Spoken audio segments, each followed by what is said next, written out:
So delighted to have you join us. Thank you for adding our discussion today to your busy calendars. Before I introduce the speakers, and talk a little bit more about the session and how things will go today, I do want to acknowledge that all of Canada resides on traditional territories of Indigenous peoples, and it is our practice to make an acknowledgement of the traditional inhabitants of these lands. And here in Guelph, we are on the traditional, we are on the lands of the Credit, the Mississauga of the Credit, and we acknowledge their traditional stewardship of the land and their rights to this land. We also acknowledge a traditional dish with one spoon agreement between the Haudenosaunee, Anishinaabeg, and other allied nations of the region from a long time ago, which is really fundamental to supporting the agreement of working together, of peaceful cohabitation, and of sharing the resources of the land together. And so at the University of Guelph, we also support that treaty, that agreement between those peoples. Now I am speaking to you from the traditional unceded territory of the Algonquin people in Ottawa, which is quite a distance from Guelph. But I'm very honored as well to acknowledge the role and voices of the Indigenous people in this space, and to acknowledge that in our work, whether it's here in Ottawa or at the University of Guelph, the knowledge and practices and traditions of Indigenous people have a very important role in informing our way of being. And when we think about One Health in particular, the idea of our well-being as people being so closely connected to the land, to animals, and all of the Indigenous knowledge and practices around that integration and balance is really helpful for us as we move forward in trying to take an integrated approach to health. We also support this idea of two-eyed seeing, which is a way of bringing this traditional knowledge together with scientific Western knowledge, and that's part of our practice as well at the University of Guelph. So thank you for joining us. My name is Dominique Charron. I am a visiting scholar at the One Health Institute of the University of Guelph. I have a background in veterinary medicine, epidemiology, and I've been a scholar of integrated approaches such as One Health and ecosystem approaches to health for most of my career. Spent quite a bit of time in public service, in public health, and then in international development. And it's really an honor to moderate this panel today. This is a first event in a joint initiative between the University of Guelph and the MS Swaminathan Research Foundation of India. We are looking to strengthen the links between Guelph and MSSRF and strengthen the collaboration and see how we can learn from each other. We're looking forward to organizing regular exchanges subsequent to today on topics of mutual research interest at the intersection really of food, health, agriculture, and sustainability. You can find out more about this partnership on the website of the Canada-India Research Centre for Learning and Engagement at the University of Guelph, which is beautifully named Circle. This center was established in February 2020, just before the pandemic, and aims to be really an interdisciplinary nucleus for Canada at the cutting edge of research with India and about the Canada-India relationships, South Asia, and the diaspora, to showcase, advocate, catalyze, and foster equitable, respectful, and sustained exchange of knowledge between Canadian and Indian scholars on complex, emerging, unexplored, and explored topics related to sustainability, social, and economic well-being. And I encourage you, as I mentioned, to visit the website for more about what Circle does. So today we have an event that will run until noon Guelph time, which is, well, just an hour and 20 minutes left in our session today. We have three speakers today. Unfortunately, one of our speakers was not able to join us today, so we will have a little bit more time for the three speakers, whom I'll introduce in a moment. And I invite you all, following their presentations of about 15 minutes, maybe a little bit longer, we'll have a panel discussion where I will ask them some questions, and we'll discuss a little bit about these linkages between what's being done in One Health in India and Guelph and Canada, and compare. And then we'll hand the floor to you, the audience, where you will have a chance to ask questions directly if you wish, or put them in the chat and I can ask them for you. And we'll wrap it up just before noon, Ottawa time. I invite all of the audience to please be on mute, to make sure you're on mute so that we don't disrupt the panel, and keep your video off unless you're asking a question. And you can raise your hand using the icon at the bottom of the screen in actions to, and I really encourage you to keep your questions brief so that we can allow for time for the answers, and also to have as many of them from the audience as possible. If you are thinking of a question throughout the talk, please feel free to type it during the talk, because we won't be pausing for questions after each panelist. We'll bring them all at the end. So now with that logistical aspect dealt with, I'd like to introduce the panelists. So we have Dr. Sindura Ganapathi, who is a visiting fellow in the Office of the Chief Scientist. He is a pharmacologist, an MBA, and a veterinarian. So we have a really very esteemed guest with us today. His background is in biomedical research at the National Institute of Health, where he focused on physiology. And he's previously had a variety of roles, including at the Gates Foundation, and was very involved in the Grand Challenges Initiative. So really a delight to have you with us today, and thank you for joining us. We also have from the India, Dr. Maroudam Veerasami, who's the founder and director of CisGEN Biotech Discoveries, which is a startup based in Madras. And she is a biotechnologist and One Health expert, and she's been working in this field of veterinary diagnostics and vaccine development for decades.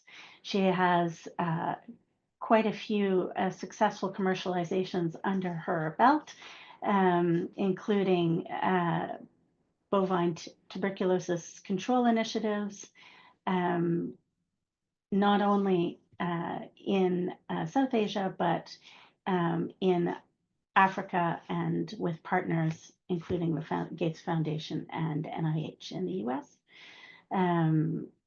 We are delighted to have Maroudam with us today, because she's going to bring that very concrete example of One Health in practice. And from here at Guelph, we have Dr. Shayan Sharif, who is a professor of immunology and interim vice president now of research and innovation. He has, in this role, had an important function as managing the relationship with the Ontario Ministry of Agriculture, Food and Agribusiness, which is the largest single research partnership and funding, very important funding source for the university, but also a link to that decision-making and policy audience. It's a long-standing and very important partnership.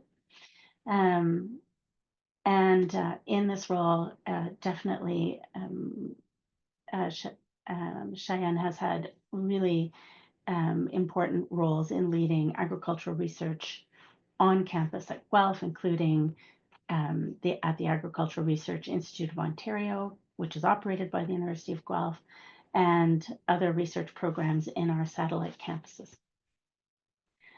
There's an important laboratory service division at the University of Guelph that is also a close link to policy audiences and an important service function of the university. Shayan's research also focuses on poultry diseases when he's focusing on his own work in immunology. And he and I have had the pleasure of interacting in a variety of capacities, advising the Canadian government in response to avian influenza. He's also very interested in developing innovative vaccines to control these infections, and I'm sure we'll be hearing a little bit about that today as well. So thank you very much, all three of you, for joining us. And I'm really looking forward to the conversation today. So I think I will hand it over to Sindura Ganapathi. Dr. Ganapathi, over to you.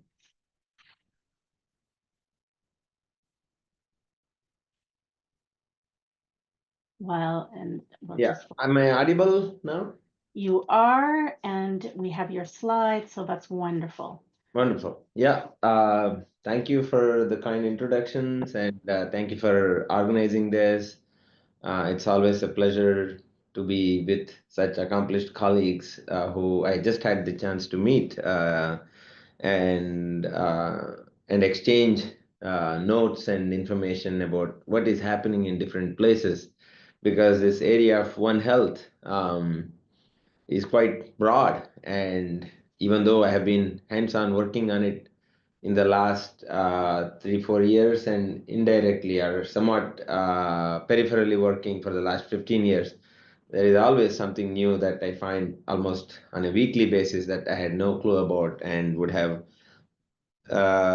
big implication for this space. So it's wonderful to be with all of you.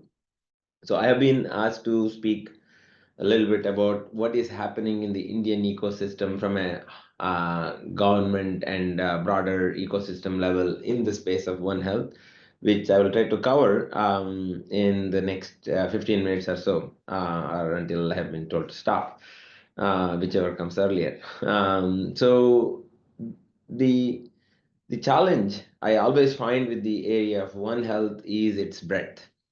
It's continuously being expanded to cover more and more things. And as a result, I'm always hard pressed to see what can be done about them. It's nice to have a really broad, all encompassing vision. But for me personally, that is what I have tried to use in my current role as well, on what is the utility of this framework of One Health applied to anything. Because at the end of the day, it needs to add some value, meaning we are going about our daily things are happening in the world as they are, and then comes the framework of One Health. Does it add something new and something complementary that makes it better in some ways? To me, that's the yardstick to say where the role of One Health actually is. So that's the sense I have tried to do. With that sense, I've been working in setting this up in India. As the introduction said, I work as a fellow in the Office of the Principal Scientific Advisor to Government of India, which is an entity headed by principal scientific advisor or chief science advisor to those of you who may have different nomenclatures in other countries. And the goal of our office is to provide forward-looking science and technology advice to various stakeholders of the government, both from the cabinet to various ministries to the stakeholders outside of the government, including private sector and other academic settings, and especially where it requires multiple sectors and ministries to come together. So One Health is happened to be a very classic example where we had to bring multiple groups together. And I'll try to also highlight some of the other things that complement this that have been involved in the last 5 years of working there, and near 4.5 years I've been there now. Um, the the example of where I said One Health brings a unique perspective and added value is exemplified for me in the infectious diseases, which is the most obvious. And that's where I will try to make the case in how it is being worked out, and then move on to other more challenging areas where this might have value. So let's see if the slide moves. So as I mentioned, infectious diseases are many, and dozens of them impact each of these sectors, whether it's humans, domestic animals, or wildlife, and beyond. And a very few of them are restricted to, for one reason or the other, individual sectors. But the more I have thought about, most of them actually move across and move across reasonably seamlessly, and some far more than others. And some of them move across multiple sectors, like the example of avian influenza, which we will come back to, which is a very good example of why this is needed. But there are some that are limited to only two sectors. For example, lumpy skin disease or foot and mouth disease, or many of the veterinary diseases of priority. That being said, the usual way of looking at things has been administratively focused on sector, for a very good reason, that when you have a polio program, you can't be thinking horizontally about all the other things that may have implication, and you have to get vaccinations done. You have to run the programs, surveillance, or other preventive measures. So as a result, these focused efforts, whether it is very disease specific or even sector specific. For human health, the lens that with which it is looked at is the health. Whereas in animal husbandry, the predominant lens is productivity. Whereas in wildlife, it is conservation. Now, it doesn't mean that other lenses are not important. It is that these are the predominant uh, anchors which define what happens in a given sector. In India, what has been happening is in each of these sectors, there are large scale programs that are underway in various stages, whether it is in the human health side, where a national level, originally called as National Digital Health Mission, or Ayushman Bharat health mission or digital mission, and with a unique ID for ABHA ID, that is the electronic medical record, uniquely defined to individuals, which follow them regardless of where they move from one healthcare settings to the other, and that being linked to the entire insurance system, care system. So there is an entire major initiative underway that has been in various stages of being rolled out. And this will have a very big implication for what this concept of how to build an integrated system for disease management, because surveillance and all of the other things will now need to be looked at in a very different way. And similarly, on the livestock side, I have one slide up just to give there is a national effort, National Digital Livestock Mission, which I was involved in early setting up of it, which is now already well underway in implementation, where individual animal IDs are linked to farmer IDs that define the entire sector. And similarly, there is a wildlife management system which is much further behind. Like in most sectors, what I see is human health predominates the system or the ecosystem, and followed by animal husbandry or livestock, and wildlife being the furthest behind. So the entirety of One Health mission that we were working on was not about trying to do something new, but more about, as this shaded area shows, how to bring them together, how to connect them better. Because this is an important nuance in that, in the name of One Health, if you start an entire new vertical with lot of money and a department or a program to ensure One Health, it eventually will lead to another silo called One Health, which is ironic and counterproductive to the very concept of it. So, therefore, very consciously, the efforts in India have been to see where the linkages can add value, where it is currently not happening. And those I'll provide some examples to what is happening in that space. Now, the most important thing is the governance. So, I have been very keen to see how different countries are looking at this governance, whether it is Thailand, whether it is Vietnam, whether it is US, Europe, Australia, whatnot.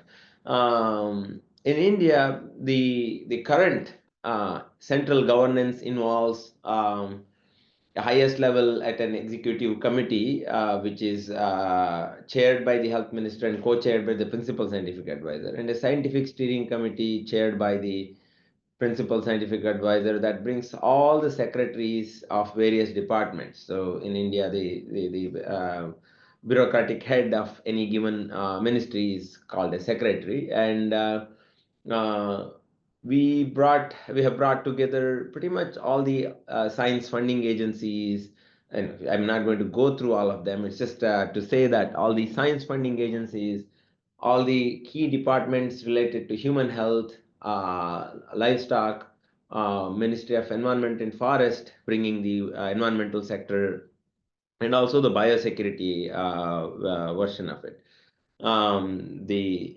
departments that are involved in it.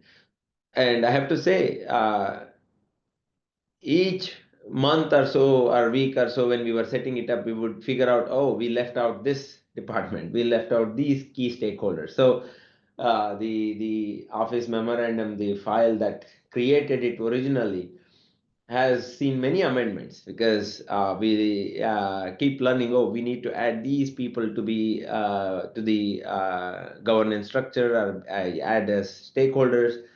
So that's a lesson in that, when you think comprehensively, oftentimes we end up, we believe that we have everybody, but we have left out somebody. Even this picture is not fully comprehensive. As in India, there are agencies such as Panchayat Raj, which are very involved in local level administration, which need to be brought together. And that's just the government. And then outside of the government, there are many stakeholders that are need to be part of it.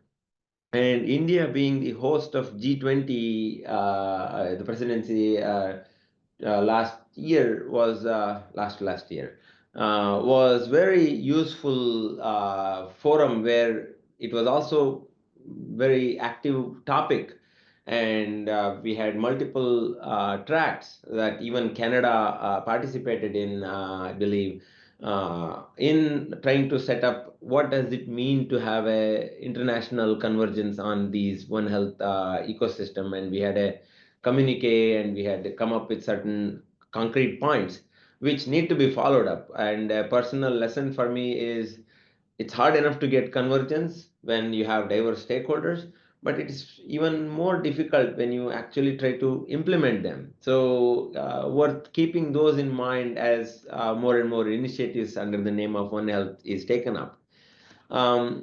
This National One Health mission, which is specifically focused on, to begin with, infectious diseases, I'll come to other areas that are also important, has focused, it is cabinet approved now, has focused on all aspects of it, whether it is surveillance, whether it is how to handle outbreaks in a joint way, so that, for example, there is a Nipah outbreak in a given state, how to coordinate outbreak investigation instead of different sectors showing up to investigate it from their perspective and not have a coordinated approach, have a upfront framework on for any such disease outbreaks, how these multiple sectors will operate simultaneously together with pre-approval so that they don't have to keep going back to take permissions to go investigate together. So these kind of frameworks have been put in place and are being tried out as we speak in investigating multiple disease outbreaks, whether it is avian influenza, Nipah, or others. And R&D is a big area, how to develop vaccines for diseases that are emerging that may not be an issue today, but will eventually become big issues, such as avian influenza or Casino forest disease or Nipah or and so on. And some of the activities that have happened involve testing this mechanism, which involves mock exercises. So basically simulate outbreaks in some place and then have a very structured way of assessing how outbreak investigation happened, how the sample was collected, how it was sent, where it was sent, how the communication happened. So we've had one such national level exercise conducted a few months ago, and then another one being planned. And these are very useful in actually identifying gaps. Obviously, there are lots of gaps when you do it in the beginning. With time, it ends up being more. It ends up being better if we do it in a continuous improvement. Before I move on, I just would like to point out one major theme in that is this strengthening routine prevention program. So for me, any pandemic preparedness or One Health or all of this, the foundation of it is regular routine care, whether it is humans or livestock or wildlife. And it may have nothing to do with pandemic diseases, or may have nothing to do with even diseases. It may be in wildlife side, it has something to do with, say, breeding, conservation, or even preventing forest fires, whatnot. The question is how these routine programs can be strengthened and have a long-term view on these programs can pivot to support addressing any future issues. So therefore, you essentially turn this whole thing upside down and focus on routine programs and strengthening them and linking them.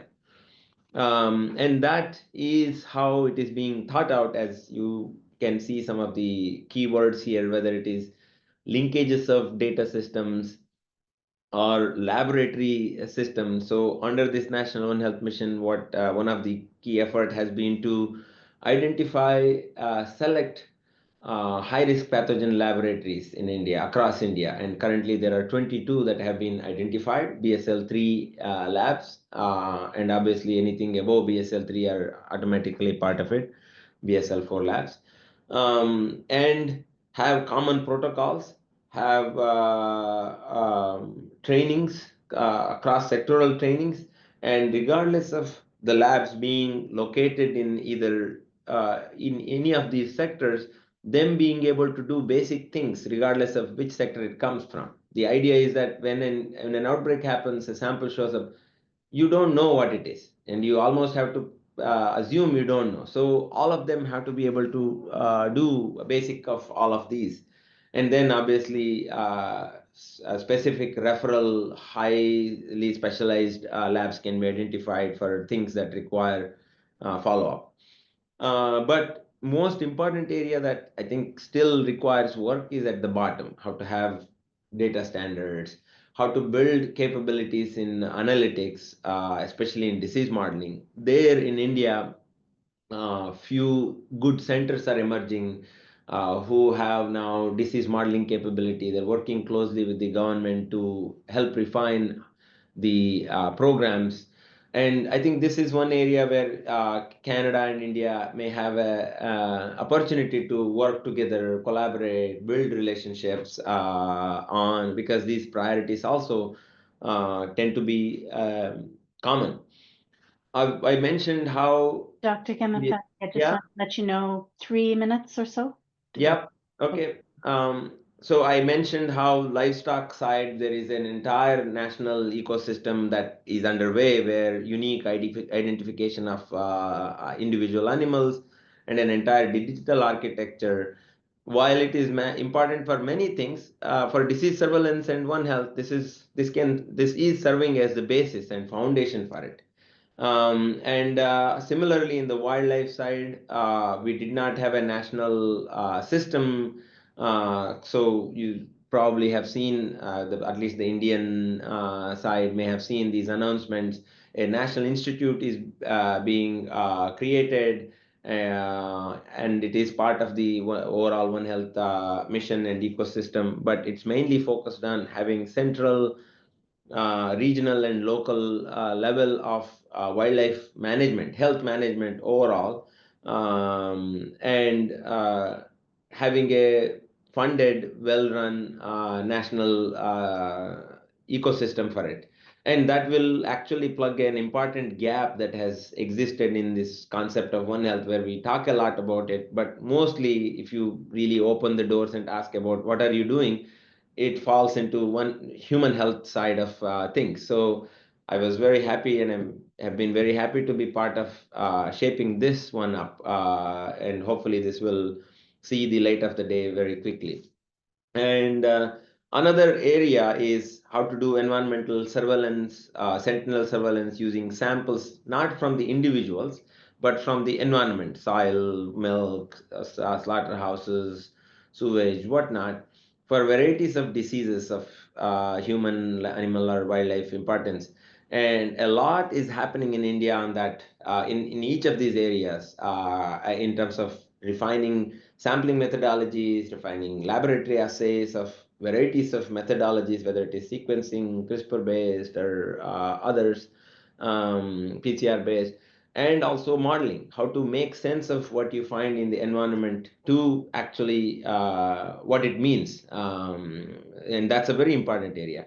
And that's, I think, another area for India and Canada to think about what is happening and share lessons and build collaboration, because this is one of the most easiest way for me to think about pre-competitive. That is, if you have already worked out a protocol, it makes sense to share it, because there isn't a sense of competition in this space. So a good place to get started.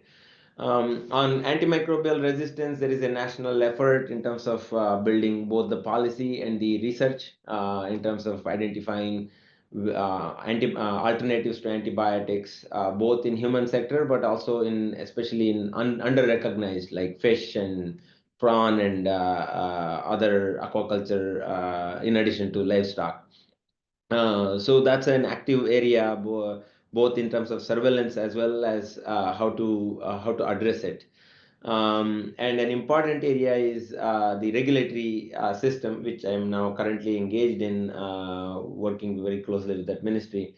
Overall transformation of the regulatory ecosystem. But for One Health, how to ensure that we have the regulatory systems ready and be aware and some of the things in place, so that if a future pandemic comes, or even forget pandemics, how to handle drugs and vaccines and other aspects from different sectors. Like right now, we are working to see how to handle applications for a fish vaccine or a aquaculture vaccine, for which there is no precedence, for example.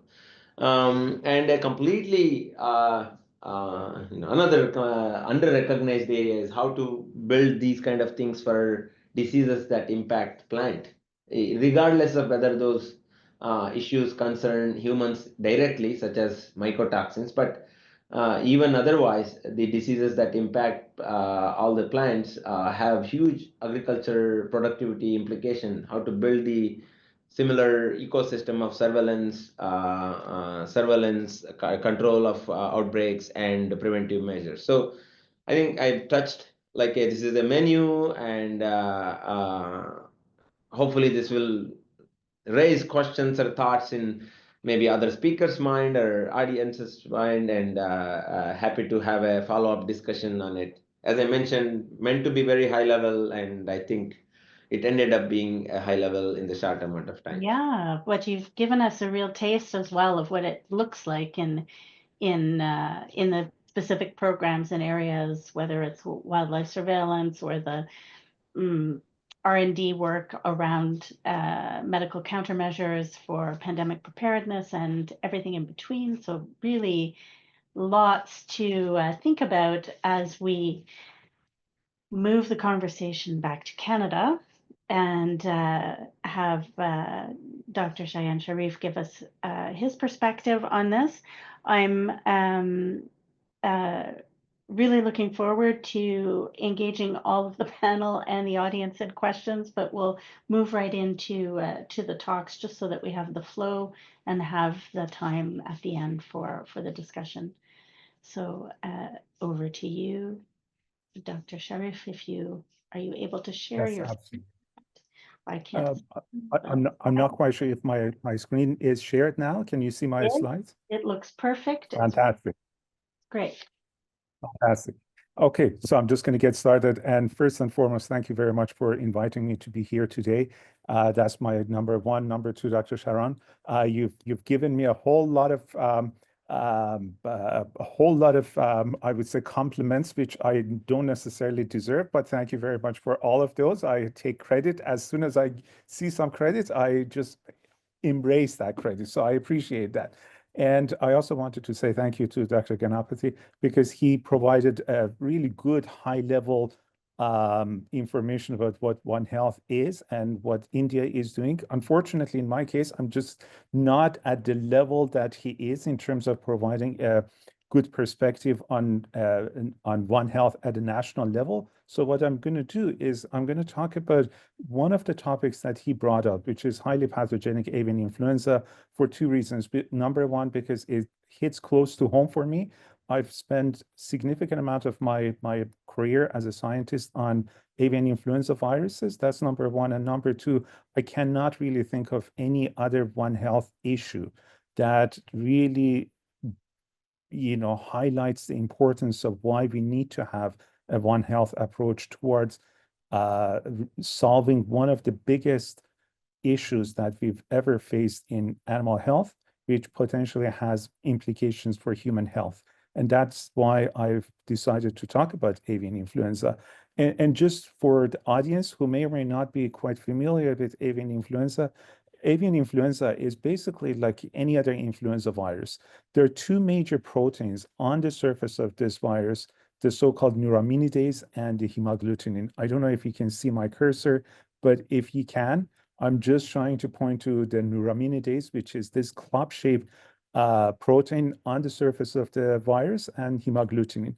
Based on these two molecules or proteins, you can essentially subtype the virus. And based on hemagglutinin of the virus, there are 18 different types of hemagglutinins. And based on neuraminidase, there are 11 different types of neuraminases. If you take a keen look at these two pictures showing hemagglutinin and neuraminidase, one thing is going to emerge from that. And the fact is, most of these viruses actually reside in birds, either in poultry or in waterfowl, seabirds, shorebirds, birds of prey, even sometimes in songbirds. So avian influenza is essentially, I would say most viruses within the influenza family are related to avian influenza viruses. Why? Because their natural reservoir is indeed in birds. And in fact, if you look at a host range of viruses within the family of influenza viruses, you can see significant amount of host range. It has a very wide host range, but the reality is that birds act as the main reservoirs for avian influenza viruses. There are 4 different types of influenza viruses: influenza A, B, C, and D. Influenza A viruses, as I said, generally speaking, they reside in birds. Influenza B and C viruses, generally speaking, reside in humans. Influenza D viruses reside primarily in ruminants and also in pigs. But there is significant amount of transmission capacity for this virus. So viruses can jump from poultry, from domestic poultry to wild birds, from wild birds jumping to domestic poultry. Then domestic poultry can transmit the virus to a wide variety of different species, including pigs, including dogs, cats, you name your favorite mammals.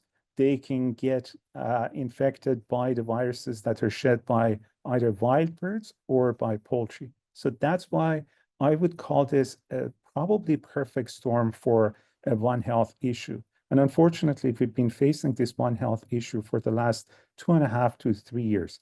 2.5 in some countries, 3 years in Canada, perhaps a little bit longer in Europe. But the reality is that this has been unprecedented from a wide variety of different angles. Angle number one is that usually when influenza viruses hit, including avian influenza viruses, they can only last maybe for a few months and then they go away. And we would not hear back from them up until a time that some other events happen and they emerge again. Unfortunately, in this case, this virus hasn't really gone away. It's been with us for the last, in some countries, like I said, more than 3 years, in Canada for almost 3 years now, and some countries maybe for the last 2.5 years or so. It has changed our understanding of what this virus is capable of doing. Up until almost a year ago, we had no idea that this virus can jump to dairy cattle. We knew from some of the studies done 70 years ago or so that the virus can reside in mammary gland of cows, but we had absolutely no idea that it can not only reside, it can propagate quite readily, and then it can shed in copious amounts in the milk, which is extremely, in my view, concerning. So now we have this significant amount of activity of the virus that's been jumping around from birds to birds, from birds to mammals, from mammals to birds, and so on. And in some cases, it's also been jumping to humans. So that's why I said, if this is not really truly the best example of One Health, I'm not quite sure what else is. But where did this virus come from? We don't exactly know why this virus emerged, but we do know that the virus emerged for the first time in 96, 97. And this was in a goose in Guangdong in China. It wasn't necessarily such a bad virus up until the time that it started spreading in China and Hong Kong, and it also started jumping to humans. So for the next, I would say 7, 8 years or so, up until the early 2000s, approximately 860 people got infected. There could have been many, many more human infections that remained undiagnosed. So as a result of that, we don't really know exactly how many people got infected. But what we do know is that 860 people were confirmed for infection with that particular H5N1 virus. That was the ancestral virus of the one that is circulating here in Canada and across the globe, to some extent also in India, even though in India there are other types of clades of virus that are spreading. So the virus was basically going quite rampant up until the early 2000s. And then it went away. It didn't really cause a whole lot of damage in the world. But by that time, it has already spread from China to other Asian countries. It also started spreading in the Middle East, in North Africa, and also in Europe. It also caused mortality in humans. So the 860 people that got infected, approximately half of them, unfortunately, succumbed to complications of this disease. So unfortunately, case fatality rate in this case was over 50%. So sometimes when we hear about H5N1 and why it's important for human health, usually we get the percentage or case or the fatality rate that was approximately 50%. The number is coming from 860 human infections, and half of them died eventually because of that infection. But like I said, we don't exactly know how many people truly got infected. So the virus was in peacetime with human beings up until 2014, 2016, that a few other viruses emerged. One of those viruses ended up coming to Canada, and eventually it went to the US and it wreaked havoc in the US. But it went away. We didn't actually hear back from the virus up until 2022 and 2023. I'm sorry, 2021 and 2022. Up until then, we didn't really hear about the virus In 2022, for the first time in Canada, we were able to isolate the virus. Actually, it was late December of 2021. And in 2022, it came to Ontario, the province that I'm currently speaking to you from. And it hit wildlife in Ontario. And the first case was isolated not too far away from the location that I'm speaking with you from. But since then, this virus has really crisscrossed the country, my country, Canada, many times over. And also it has caused significant amount of impact on the poultry industry in the US. In the US, over 150 million birds had to be put down. That the number that you see on the top, 147 million, it's a little bit old as of beginning of this year, but by now it's more than 150 million birds that have been impacted. All of the states in the US have reported presence of avian influenza, and it's not quite done yet. It's still moving forward and causing outbreaks across Canada and also across the US. But more importantly, it's also not only causing outbreaks in poultry operations, it's also causing outbreaks in mammals, both wild mammals and also domestic mammals. And also it has started jumping to humans. So for example, in the US, 63 human patients have been identified with H5N1. One of them was lethal, not that long ago. It was actually earlier this year. And I understand that it's also causing infection in humans in other jurisdictions, including in Asia and also in India. If I understand correctly, there was just one recent death caused by H5N1, not necessarily the same H5N1 that is going around here in North America. It's more an Asian version of the virus. Nevertheless, H5N1 is capable of jumping to humans.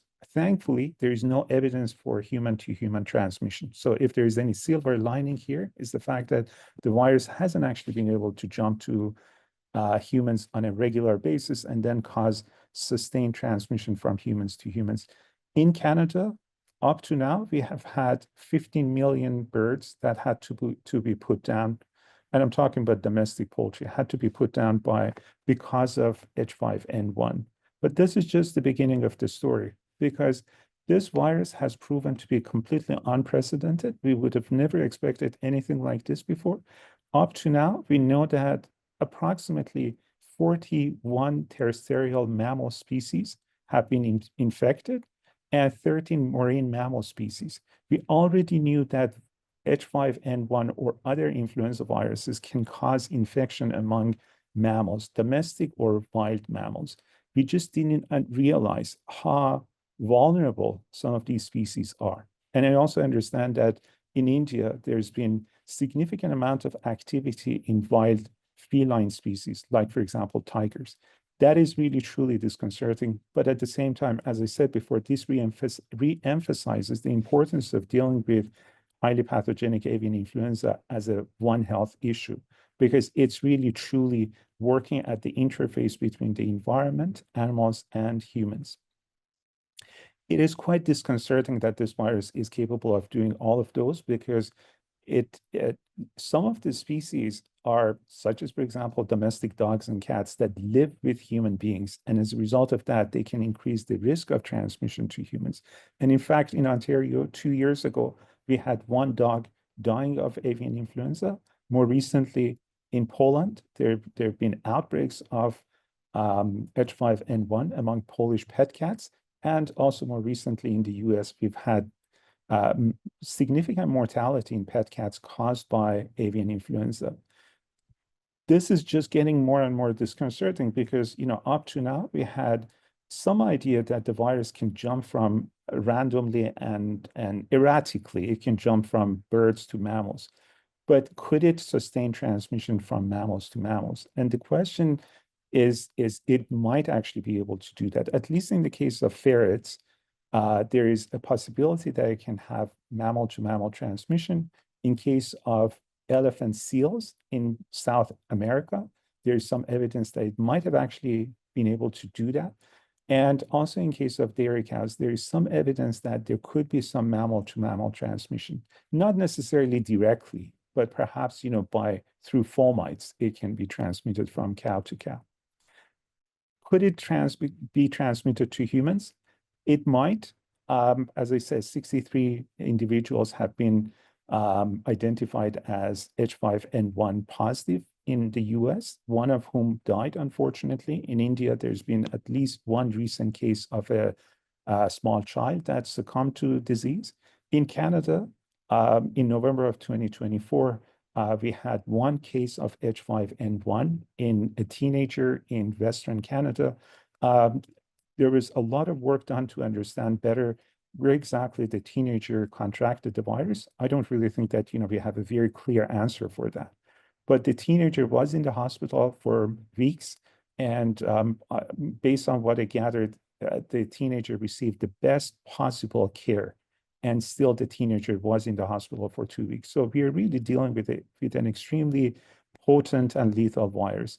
And if you look back at all the pandemics that we've witnessed over the last several decades, most of them, if not all of them, have had different components and genetic material from avian influenza viruses, including the pandemic in 1918, the so-called Spanish flu, which wasn't really originating in Spain, but erroneously they called it Spanish flu. That was also had bits and pieces of avian influenza virus. So that's why many of my colleagues and myself, we've been advocating for taking a One Health approach towards avian influenza. And we've tried as much as we could to educate our politicians and educate our partners in industry that taking a One Health approach is critical. Dr. Shayan talked about the fact that she and I are providing advice to governments, and we try as much as we could to promote the idea that taking a One Health approach is not a nice to have, it's a must have. Why is it important to take a One Health approach? Number of things come to mind. Number one is that climate change and environmental impact on transmission of AIV is becoming more and more clear. Just to give you an idea, this is what happened in 2015, 2016 in Canada and in North America. We believe that in 2014, there was a congregation of Asian birds, migratory birds, that had their wintering site somewhere in Korea. Probably the virus, one of the H5 viruses emerged in Korea, and then it was transferred by those migratory birds to their breeding site. That would have been in Siberia, probably around Kamchatka. That's the site that's also being impacted by climate change. So the theory behind this is that maybe in Kamchatka, some of the migratory birds, Asian migratory birds, that usually do not meet their counterparts from North America, all of a sudden, because of impacts of climate change and because of the warming of their breeding site, all of a sudden they had the opportunity to interact with some of the North American migratory birds. And that basically caused transmission of the virus from Asian birds to North American birds. And that caused the transmission of the virus into an introduction of the virus into North America by Dr. Shayan. Do I have 2 minutes or 3 minutes? 2 minutes, okay. So that's basically the theory behind it.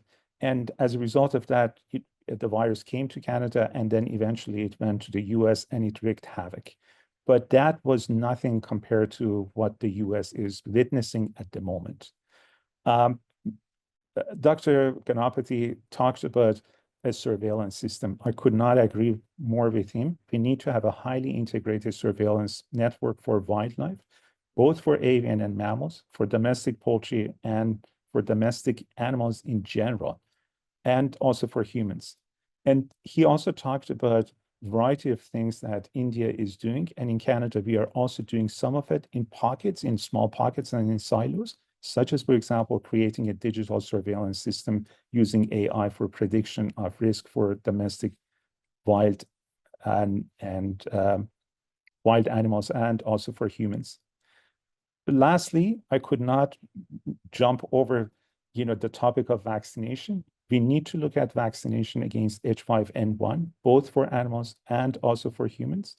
We need to take into consideration a lot of aspects of ecosystem and biodiversity, because H5N1 has become a calamity for our ecosystems that have become quite fragile. There are a lot of global health considerations and socioeconomic aspects of H5N1. Importantly, H5N1 has an impact on food security. So, for example, in Canada, some of our indigenous communities are highly impacted by H5N1, and that has really had an impact on their food security. And in this day and age, given what we are hearing around us with tariffs and so forth, food supply chain resilience is going to be of utmost importance. And I believe H5N1 has had and will have more impact on food supply chain resilience. And that calls for the call to action is to have a multi-sectoral approach. Again, Dr. Charron talked about a multi-sectoral approach. As an example, the Public Health Agency of Canada has put together an expert panel on avian influenza. Both of us are part of that. And it's really focusing on taking a One Health approach towards H5N1. But I think I'm running out of time. Also, I think we are running out of time with avian influenza because the time to act has passed. We really need to catch up. So having said that, I'm just going to close my slides and ask my other panelists to jump in. Dr. Sharif. So we are a little bit behind time, not your fault, mine. But so I am going to thank you very much for that. Really deep dive into, as you say, the perfect case study for why we need a One Health approach. But now we need to hand the floor to Dr. Maroudam Veerasami so that she can tell us about the exciting work around vaccine development and countermeasures from a One Health approach. And I'm going to hand it over to you, and I'll be pretty rigorous with the time so that we have time for some questions at the end. Thank you, Dr. Veerasami, over to you. Yeah, am I audible? Yeah. Good morning, good evening to everyone. Thanks, Dominique, for a nice introduction. And my previous speakers, Sindura, for covering the overview of One Health. And again, the previous speaker, Shayan, for giving an avian influenza virus. So it's my turn to go into TB, which is bacteria.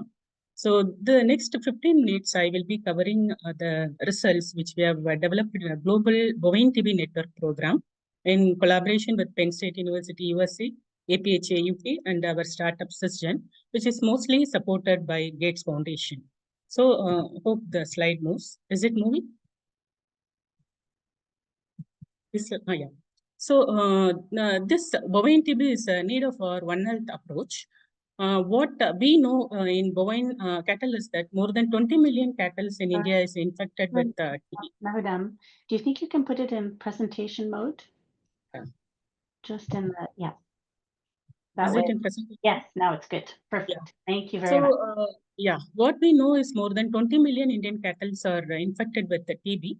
And the human burden is well known in India. That is, one person in India is dying of TB every 2 minutes.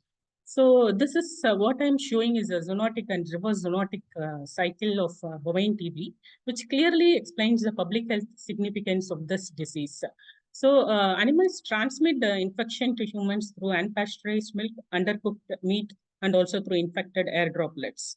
And there is a spillover from animals to wildlife and wildlife to humans and vice versa. But most of the work is concentrated towards humans in controlling human TB, and completely the bovine TB is neglected. Leaving the source behind here, we cannot eliminate human TB completely. So we need a bovine TB control program. So decade back, I worked with Dr. Soumya Swaminathan when she was a director of NART Chennai. We selected 3 cattle farms in Chennai, and we studied both the cattle and its animal handlers. What we found is that the cattle in that farms are infected with the Mycobacterium tuberculosis and Mycobacterium aureus. What you see here is the typical lesions in cattle in various organs, including mammary gland. And animal handlers in this form is also infected with Mycobacterium TB, which is of same lineage and strain which we isolated from cattle.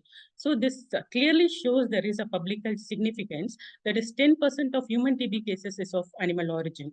So, but what is less concerned and actually forgotten is that cows also suffer terribly, and farmers suffer with a huge production loss. Altogether, the global economic loss due to this bovine TB is $3 billion US annually. So why not then there is no bovine TB control program in India? Why it is not eradicated from India when Western world eradicated successfully this more than 50 years ago, especially US and some European countries and Australia, they all eradicated this successfully. So when you go into their control program, the eradication program, if you see their eradication program, they inspected each and every cattle in the country, and whichever turned skin test positive, they immediately slaughtered those cattle, which means test and slaughter policy. So they roughly slaughtered 4 million cattle in their country.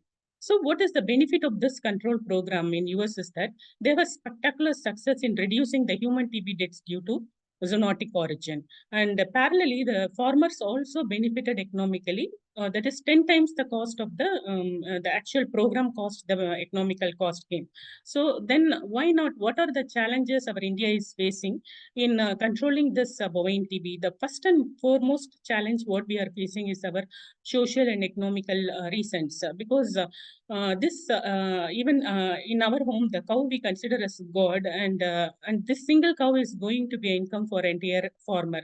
So in this condition, the test and slaughter policy which the Western world is following is not viable and not practicable in India. Because of this, more than 94% of human population lives in an environment where there is a risk of spillover. When we did initially the prevalence study, nearly 7.3% of Indian cattle are infected with bovine TB, which means more than 20 million Indian cattle infected with bovine TB, which means this population is more than the dairy cows in the US. So what we need is an urgent and sustained action to control bovine TB. The second major challenge for this India is a greater opportunity for zoonotic transmission. This is because of two reasons. One is that more than 80% of farms in India is unorganized or backward farming, where a woman in a house will own 2 to 3 cows beside their home, and they share a common habitat. So there is a more chance of spillover. And also the more than 70% of milk supplied in India is unpasteurized milk. This also increases the risk of spillover. And when we did a study, even we isolated Mycobacterium tuberculosis and Mycobacterium aureus from cattle unpasteurized milk sample. So we want to confirm again this. So we conducted a recent prevalence study in Chennai slaughterhouse in Tamil Nadu, where we collected 500 cattle tissue samples, of which 16 were culture positive, which means 3.2% of is positive, having a live TB organism in cattle tissues, which is 15 times higher than the prevalence rate which is occurring in humans. Out of this 16, 13 were M. aureus and 3 were MTB. And what is alarming is that in the 3 MTB, 2 already developed resistant to multiple drugs. So this needs a lot of awareness and public health concerns, and we need to do a lot of extension activities to educate people for boiling milk and controlling bovine TB. So when I was discussing in the last few slides, I was telling cattle TB is caused by what we isolated from cattle is Mycobacterium tuberculosis and Mycobacterium aureus, but I never mentioned Mycobacterium bovis. So this raises a question: what MTBC lineages is circulating in India? So when we mapped all the strains which are published globally, we found M. aureus is restricted to India, whereas M. bovis is occurring outside India. So then why no M. bovis in India? We need to know a little bit about cattle domestication and also the trade and colonization. The two cattle originated from an ancient cattle or one is Bos indicus, the humped cattle, sorry, which is which came to domestication for India, whereas Bos taurus went to Western world, and they distributed to all the Western world and also to Africa. By 1950 itself, as I told, they eradicated M. bovis in Western world. Only after 1950, due to white revolution, after eradication of MOVs, this Bose taurus came into India. So whatever the original strain M. aureus, which is circulating in India, is only circulating in India, and there is no chance of MOVs in Indian cattle. So one other question then arises is that then is MOVs is associated with zoonotic TB in India? Because we are telling in cattle there is no MOVs. So for this, we formed a zoonotic TB network program where Dr. Joy from CMC Vellore and Dr. Marshall from McGill University, Canada, they collaborated, and PhD candidates Shayan and Sharif worked on this. And they took around 1,000 MTBC human isolates, and they did a genome surveillance. What they found is most of them is MTB, and 7 are MRGs, and 5 BCG, and some are 15 are NTMs, but there is no MBOVs. So now we need to reconsider MBOVs as a proxy for zoonotic TB in India. So this was published in Lancet Micro. And this study where we did a biased study of South Indian or Northeast samples, we want to make it a bigger study. So now again with the same partners, we selected 44 sites in India, and around 4,000 samples were collected, and genome surveillance was completed. And again, this also shows there is no MOVs in humans, only M. aureus and also MTB. So this is a publication is underway. So then what M. aureus is doing in humans? It's causing a severe extrapulmonary tuberculosis. And all the 7 isolate is linked to extrapulmonary tuberculosis. Though it is a very small number, we are now again working with various collaborators with NART Chennai and CMC Vellore. And we are screening the entire Trivallur district and Vellore district of the human cases who are owning livestock. And then we want to give a concluding evidence that M. aureus is linking with extrapulmonary TB or any zoonotic TB transmission is happening in Tamil Nadu district. So it is now time to change the definition of zoonotic TB. This is a century-year-old definition that zoonotic TB is caused by human TB infection with MOVs.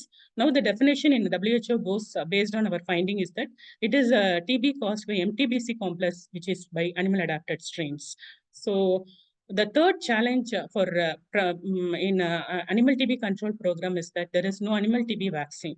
Though the BCG is an animal strain, which is an MOV strain, but it is not practiced in veterinary field. Why? Because is that the test and slaughter policy, which was practiced long back, is going to interfere when we use this vaccine. So because of this vaccine efficacy is also not studied.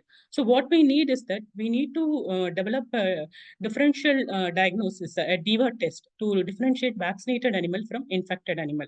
And again, in our Boeing TB network, we partnered with various collaborators with Ethiopia, Canada, US, and UK. We studied the natural transmission model, how the BCG works in cattle.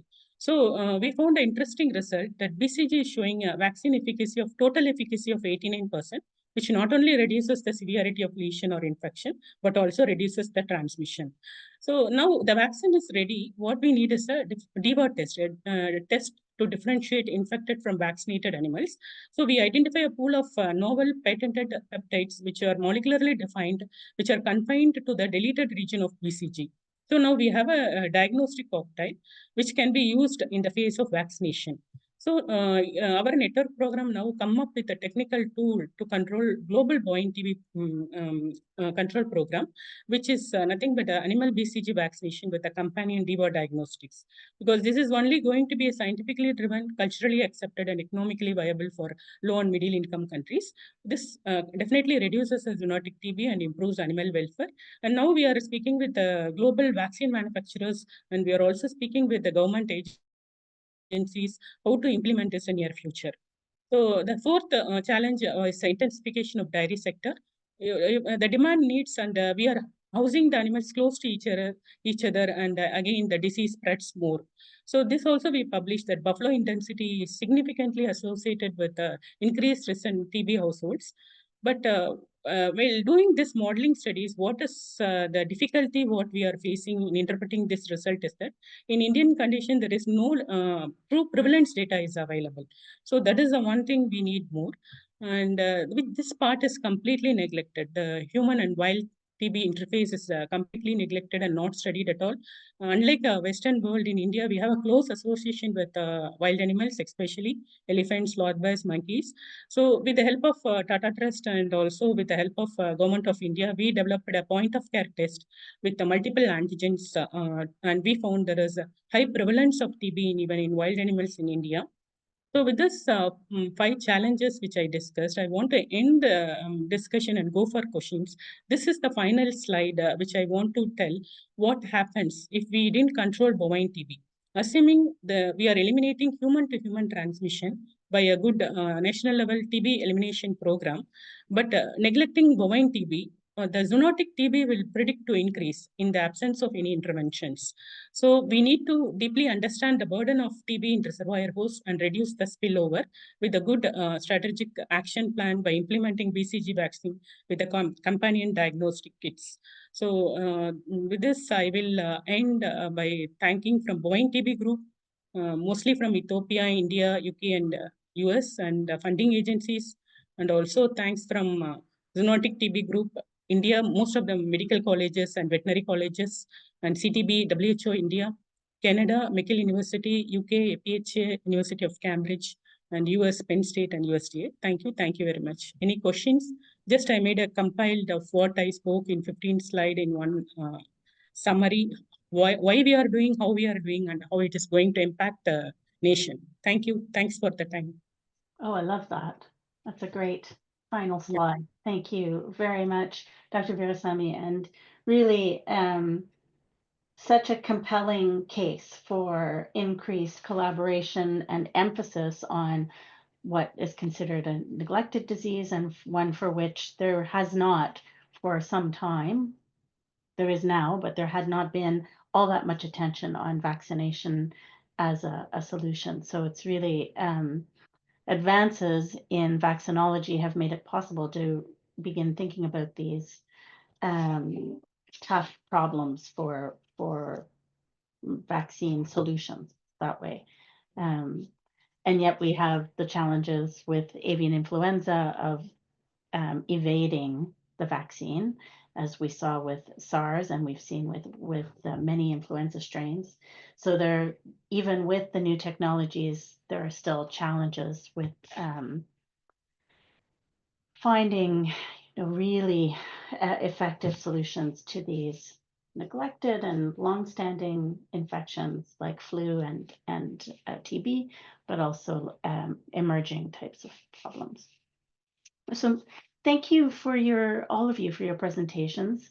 While we wait for maybe some questions to emerge from the audience, and I invite the audience either to raise your hand using Zoom or put it in the chat. Let me ask you each to maybe in a minute or two, give me your perspective on what the biggest barrier or challenge is to moving ahead with a more integrated approach, whether it's to TB or flu or any one of the really excellent challenges that you described in your presentation, Dr. Ganapathi. We had everything from the R&D types of challenges, but also wildlife management and wildlife disease prevention, and all of that exciting work as well around environmental surveillance that you described. So perhaps you can each, and maybe I'll go to you first, Dr. Ganapathi, an obstacle or maybe an enabler, if you will. If they're usually two sides of the same coin. No? Yeah, certainly. Thank you. So, I mean, there is one hand raised already, so I'll keep my remarks brief so that we can take more questions. Generally, what I find is obstacle is or barrier is just it's easier to continue to do what we are doing.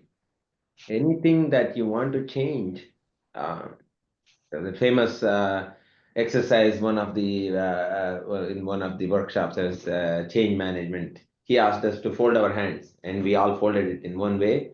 And he then asked us to fold it, the other way, and it was very uncomfortable, right? So because we are not used to doing that, so I find that generally the case. Let's take just avian influenza.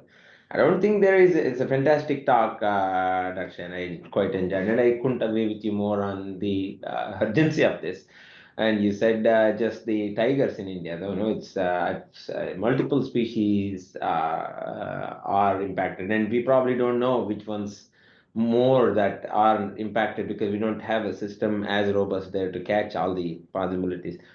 There again, in terms of surveillance alone, forget about vaccine development or diagnostics, whatnot. It would be great to have a solid next step. What are we not doing today? I mean, it's great that it's a big problem. We should all be thinking about it. It would be great if, as a result of this discussion and collaboration, even to have a simple collation of what different countries are doing to address in terms of the surveillance alone. Because I had a chat with the head of the Apex BSL-4 laboratory from Australia. She was mentioning, Dr. Vidya, she was mentioning about what they are doing and how they are doing wild bird surveillance, which I found quite helpful and interesting because doing that alone, where do you sample? What works already? And she was mentioning, just droppings alone, they found it to be quite informative. So you don't need to sample water. Doing wetland surveillance seems easy, but it's a broad, big space. So that makes me think like we probably should be very specific and concrete in terms of what needs to be done and what are others doing, and so that we can learn from others. Because if we all have to do the same iteration and figure out that this works, this does not work, we will all be in a very slow trajectory. And this is one place I think that's greatly ripe for building on each other's work and moving fairly fast so we don't repeat everybody's mistakes. Yeah, great.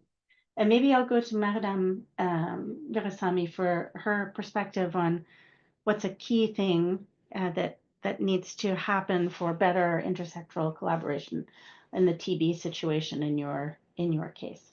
And then I'll go to Dr. Sharif and then to the questions in the audience.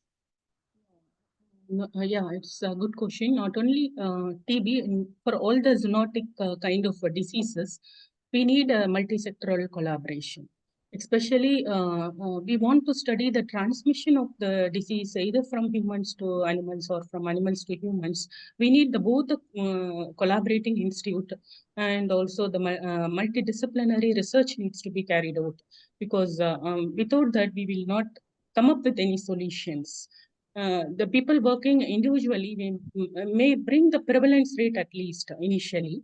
And because in most of the zoonotic diseases, when we take in Indian conditions, the prevalence data itself is lacking. So that is the first thing we need to do to generate the prevalence data. Then with the preliminary data, we have to collaborate together and apply for the researchers. And One Health is a need of hour now. So I think a lot of questions are coming. I can also discuss during that. Great, thank you. A quick thought from you, Dr. Sharif? I'm just going to go, right to the heart of the matter. And Dr. Ganapathi, talked about, collaboration, multi-sectoral collaborations, etc. I think, for the most part, government organizations, departments, agencies, and also academia, we are all created in form of silos that are absolutely vertical. We are not horizontal. I think for something like this, like TB, for example, in India and across the globe, or for avian influenza here in North America and across the globe, you need to have those sorts of horizontal structures, which don't actually exist. Without those horizontal structures, I don't really think that, we are going to be able to solve an issue, which is a societal grand challenge that we are facing. Great, and really, we're going to go to Dr. Parmley, and there's a question in the chat as well around the treatment approach, which came during your presentation, Dr. Sharif, but I think we're looking at how medications are administered across countries, and if there's any light on that. Maybe the person who asked the question, Jagam Sikar, you might be able to clarify that for us so that when we get to you, we can give a more specific answer. This business of the horizontal structures, even in Canada, where we have very siloed funding councils for medical research and social science and natural science, there's a move now, recognition that these need to be brought together to work together in order to fund that interdisciplinary research. So there's something maybe to be learned from how India is bringing everyone together into the One Health framing. I'm going to go to Dr. Parmley. Jane Parmley, you had your hand up. I did, and then I figured out how to take it down, so that's good. And I didn't put it in the chat because I wasn't sure how to ask the question, but thank you all three of you for your presentations. They gave me lots to think about. And I think it comes back to something you said in response to Dr. Charron's question, Dr. Ganapathi, about it's easy to keep doing what we're already doing, right? It's hard. Change is really hard. And so how do we inspire our countries, our academics to do different things? And I guess in that space, I'm thinking about, right, we talked about bovine TB, we were talking about highly pathogenic avian influenza, but we're always responding to the next disease and not really thinking about how to build health and health capacity ahead of those. We're constantly in this response sort of setup. And I'm just curious about your thoughts on if we should, and if you think we should, how can we use a One Health approach to actually build health capacity and be less reactionary in this disease space? Thank you. Thank you, Jane. Anyone want to jump in on that? I can give my thoughts. I mean, in general, how to get people to do whether it is ministries or stakeholders to do things differently. And I wish I had a magic wand. One thing that I have seen seems to work is when I have spent the time understanding their needs. Yeah. And that worked, say, in wildlife as well. We constantly used to go to them, and we, in the general sense, all these 75% diseases come from you, all these statistic, whatever number it is, it keeps changing. So it's very important. So that's almost like saying we have a problem coming from you, you address it. It's true for rabies, it's true for other. But when I spend time understanding their needs, rabies is not their highest priority disease. For human health, it is, but for wildlife, it is not. Canine distemper is a bigger priority, and there are diseases that I had not even heard about that are of high priority. So, going and spending time in their shoes and say what drives them, what are their main challenges, and what might get them excited, and then helping build it basically. And that has led to better outcomes. And general talk of multi-sectoral collaboration, I don't think I even mentioned it in my talk because it doesn't go anywhere. It has stopped meaning anything to me at this point. For example, foot and mouth disease. So big issue in India. So right now, all our eyes and efforts are on how to build a better surveillance for it, and using emerging technologies, environmental surveillance, disease modeling for government and for the country. It's a high priority. So when there is energy, just I would say go with that, build that solution, and those systems are usually transferable. If you have a surveillance system for one disease, and if you have a analytic system, modeling, whatnot, laboratory systems are generally transferable. So building that where there is already energy and resources or priorities, but with a medium to long term view, so that we don't build it too siloed, but be a little more useful. I need to jump in because we only have a couple minutes left, and there was a question in the chat regarding the approach to treating avian influenza, as opposed, and is there any approaches to antivirals and how we're maybe advancing? And I think it was specifically to Dr. Sharif. And I apologize because I don't think we'll have time to follow up on Dr. Parmley's question as a panel, depending on how quick you are. Dr. Sharif. I'll try to be quick, but maybe, just in 1 minute and a half. So there is no treatment per se for animals.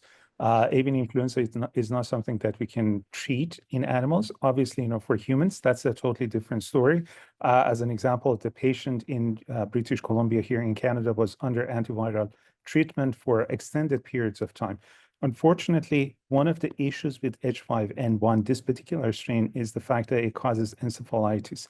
And when it goes to the brain and it causes inflammation of the brain, then you have a hard time getting drugs past the blood-brain barrier. So antiviral therapy may be impactful, may be effective, it may not be effective. However, if we're really talking about prevention, or when there is an emergency of avian influenza and how different countries react to it, in Canada, it's a stamping out strategy. So all animals are called, and then there's going to be disinfection, decontamination, etc. Other countries have adopted different strategies. For example, China has been vaccinating for the last 2 decades. In France, they have just recently started vaccination in October 23, only in some segments of the poultry industry.